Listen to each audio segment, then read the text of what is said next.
पिछड़ा का हक की जहाँ तक बात है, आप IAS IPS को देख लीजिए, कॉलेजियम सिस्टम में देख लीजिए, आज तक किसी को कोई हक नहीं मिला है।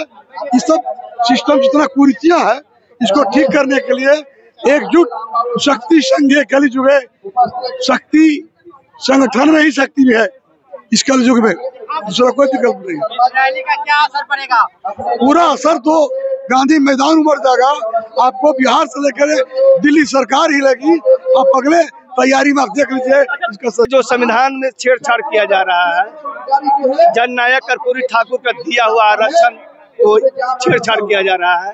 एक प्रमुख मांगे में बिहार के नौजवानों को रोजगार मिले, है ना, शिक्षा सबको समान हो। ये हमारी वृद्धा पेंशन में जो है, चाहे आपका इंदिरा आवास में है, इंदिरा आवास में जो मिल रहा है उसे हम 2.5 लाख मांग करते हैं। बशर्ते अभी भी हम ग्रामीण क्षेत्र में जाते हैं, कोई ऐसा पंचायत का मुखिया नहीं है जो कॉलोनी के नाम पर 25-30 हजार रुपया नहीं मांगता है। इसको रोक लगाए। हम मांग करते हैं नीतीश जी से, अगर आप विकास पुरुष हैं तो भ्रष्टाचार पर रोक लगाए। भ्रष्टाचार अभी चरम सीमा पर फैला हुआ। आप किसी भी कार्यालय में जाइए, बिना पैसा का कोई काम नहीं आएंगे। तो विकल्प क्या है आपके पास? विकल्प ही है कि 90 के दशक के पहले स्वर्णों का राज था बिहार में, 90 के दशक के बाद पिछड़ा लालू जी 18 साल और नीतीश जी भी लगभग 18-19 साल। अब ये आने वाला समय जो है वो अति पिछड़ा दलित महादलित की सरकार बनेगी और अति पिछड़ा का बेटा बिहार का CM पद। अति पिछड़ा जितनी भी सरकार बनी है, वह केंद्र की सरकार हो बिहार की सरकार हो, अति पिछड़ा के वोट पर ही बनी है सरकार। अति पिछड़ा मुंह मोड़ा, उसकी सरकार गई।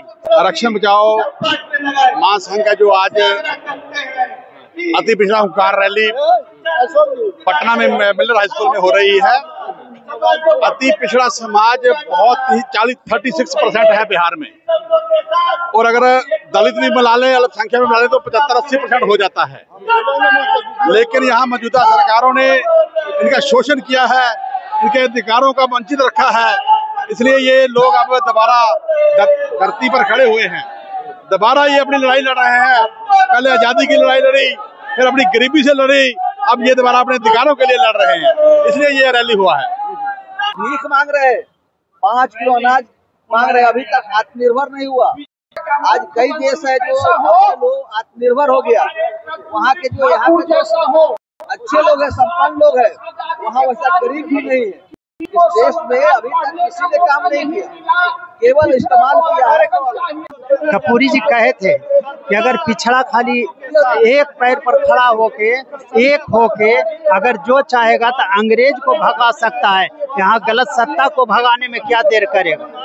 पिछड़ा को आज तक कोई लगाया नहीं है, इसीलिए हम लोग एक होकर सबको जगाने का काम कर रहे हैं। अपना अधिकार को खोम नहीं तो अपना भविष्य को बनाओ, इसीलिए हम लोग सब एकत्रित करके सबको जगाने का काम करके अगला विधानसभा में हम लोग अपना अधिकार को पूर्ण रूप से अधिकार प्राप्त करवाएंगे।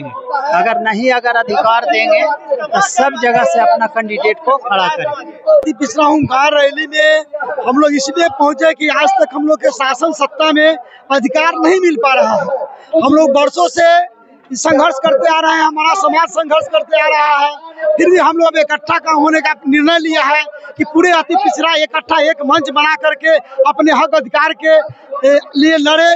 बिना लड़े हुए शासन सत्ता में हम लोग का अधिकार से वंचित किया जा रहा है। चुनाव लड़ने का विचार है? चुनाव लड़ेंगे नहीं, क्यों नहीं लड़ेंगे? जब शासन सत्ता में लाने की बात करेंगे, बहुजन को उठाने की बात करेंगे, अति पिछड़ा को जगाने का काम, क्यों नहीं लड़ेंगे? आपको मानते हैं अपना नेता?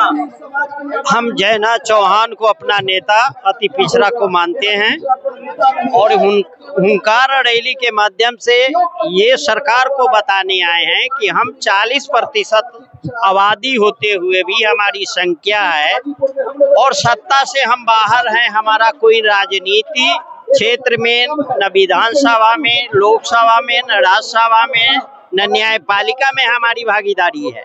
तो जब संख्या हमारी तो सत्ता तुम्हारी कैसे हो सकती है।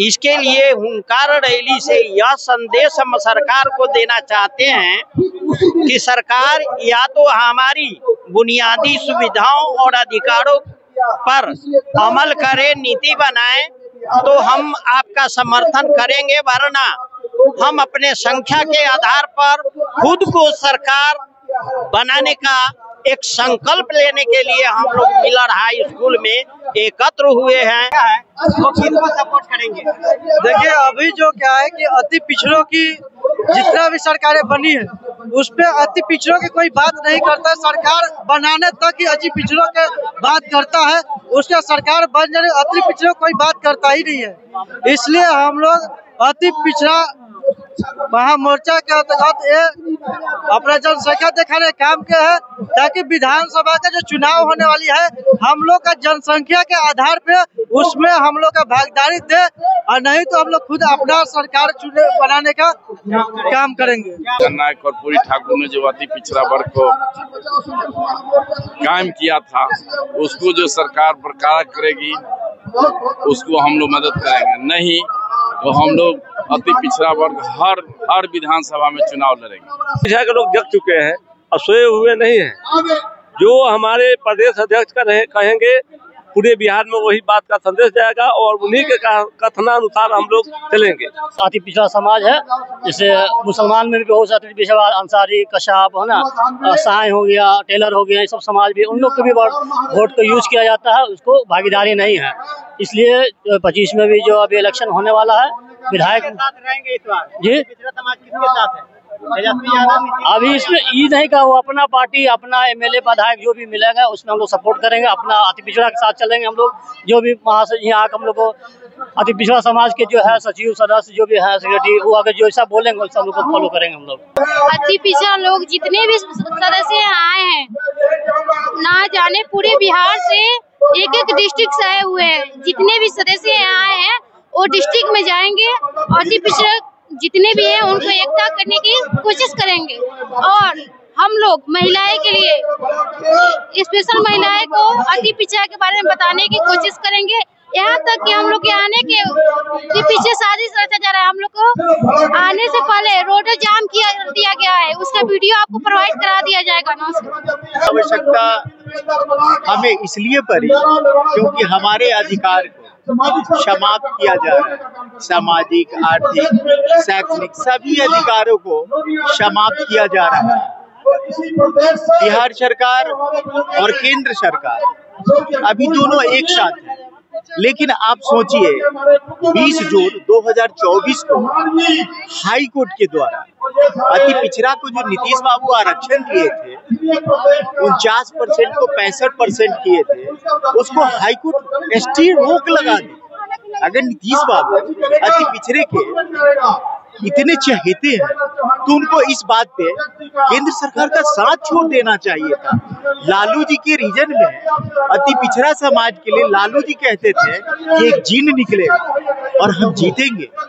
नीतीश बाबू के रीजन में हमारे समाज को पचफोरना कहा जाता था, ये पचफोरना है ना, हम जीतेंगे और सब लोग हमारे वोट पर जीतते हैं और हम ही को नीचा बना के रखते हैं। तो वोट हमारा और राज तुम्हारा अब नहीं चलेगा। हम भी जाग गए, कब तक हम गुलामी से हैं? अब गुलामी बर्दाश्त नहीं होने वाली है। अब हम लोग मुख्य धारा में आना चाहते हैं और हम लोग अपना राज्य स्थापित करेंगे। जब तक हम नीति नियंता नहीं बनेंगे तब तक हम अपने समाज का कल्याण नहीं कर पाएंगे। और कोई भी राजनीतिक पार्टियां, आज देश का 78 साल हो गया आजाद हुए, कोई भी इनको खुल करके समर्थन नहीं किया है। सब लोग इनको एक झंडा दे दिया है और हम लोग अपने डंडे में इनके झंडा लगा करके शो करते हैं, लेकिन अब डंडा भी हमारा होगा और झंडा भी हमारा होगा।